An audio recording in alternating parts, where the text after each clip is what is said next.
Alright, so you may have heard the claim from corporate media that Hamas and the Palestinian resistance murdered 40 babies, and there was never any evidence for this. But now it's officially being announced that the story is untrue. The LA Times and even the Israeli army have officially disowned it. And as Max Blumenthal says, maybe it's time to ask why Israel has to make stories up to falsely paint themselves as the victims. Additionally, there was supposedly an Israeli rave goer who was killed and paraded around by Palestinian militants, and that actually didn't happen at all. The festival goer is still alive, and she says that the video was fake. This is what we call atrocity propaganda, making up the worst stories about someone who the media wants to demonize. And that way they can justify the murder, the bombings, the demolitions of homes, the seizures of land, all the things that Israel does with American taxpayer dollars.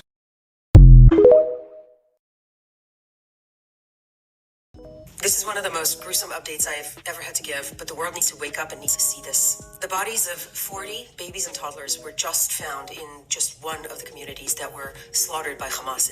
It's not fair. Industry plants with bot followers and a checkmark get to lie about babies dying in order to make themselves feel better about bombing other kids that are a couple shades darker than them. Babies and toddlers, children were targeted, and so are girls who are brutalized with mass rape. You know, there's a reason why Fox is the only major network that's running with this story. Like, all the European stations tried to verify this. As in, they sent journalists, like people that have won awards, on the ground to go talk to the soldiers about the trauma of seeing unalive babies. And I shit you not, the government's response to all the news stations, how dare you ask us to verify this story?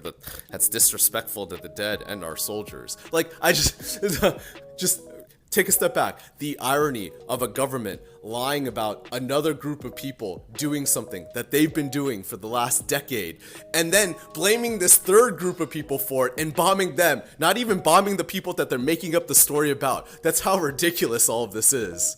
More than 150,000 Palestinian civilians have been killed or injured in Gaza and the West Bank since 2008. 33,000 of those were children. The EU stands by and watches this happen and calls Israel our friend. We construct houses and schools in the West Bank, the Israelis come and destroy them. We cannot consider ourselves a union of values and continue to call Israel our friend. Like, who am I supposed to believe? The EU and the United Nations with their statistics, or some random Karen whose only claim to fame is being on the Bill Maher show, regurgitating government talking points? Well, hold on. The way this all started 6 days ago, pure effing insanity. Hold on. This guy behind me is the current Israeli prime minister, but he also had the job in 1999 and nobody liked him. Somehow he got the job back in 2009 and started bombing the crap out of Palestinian kids. And nobody liked it. He had less than half of the country's approval rating. And then one day he gets a phone call from Egypt. They're like, hey, there's a terrorist attack coming on the anniversary of some shit. Why don't you go do your job as prime minister and protect your people? And Bibi turns into this snowflake god of all Karens, is like, oh, my people don't really like me. Maybe I'll just let a couple ravers die so I can look cool. And like, this isn't some bombshell journalism exposing some conspiracy. The defense prime minister tweeted it. Like all I did was Google Translate. Look, I'll do it for you. I'll give you the abridged version. Hey, Bibi, you're an a-hole for letting 250 people die at the hands of terrorists so you could go bomb this entirely different group of people that had nothing to do with the attack. You should resign.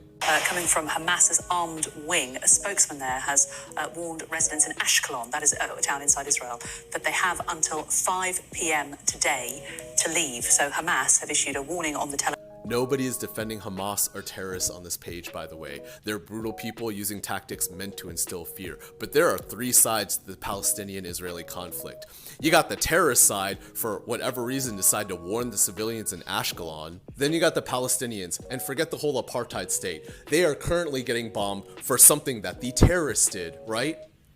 And then you got us, the Western governments, telling these people, hey, this is the evacuation route to Egypt, and then letting Israel bomb the evacuation route 3 times. Like, it's really hard to figure out who's the good guy in this situation. No, wait, I don't think you heard me. Like, you see these links?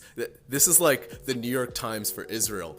Even the Jewish people are like, yeah, that's kind of fucked up that you told all the Palestinians not responsible for the terrorist attacks to pack up all their shit in suitcases and go evacuate in this one route. and then you bomb the route. Like, you bomb them as they're trying to leave the country. I just, what? You support Palestine, you support the essay of women. I'm sorry, what are you referencing? The LA Times. Did you scroll to the bottom of that article where it says that there's no evidence of that being true at all? How about the babies' heads? You're referencing this lady who literally made that up, repeated it, and then a bunch of news sources started spreading it, even though the army even said wrong. Oh, so you Stop, I know you're telling yourself this so you can be desensitized to Palestinian pain. Just try to consider that you are being conditioned to view Palestinians this way.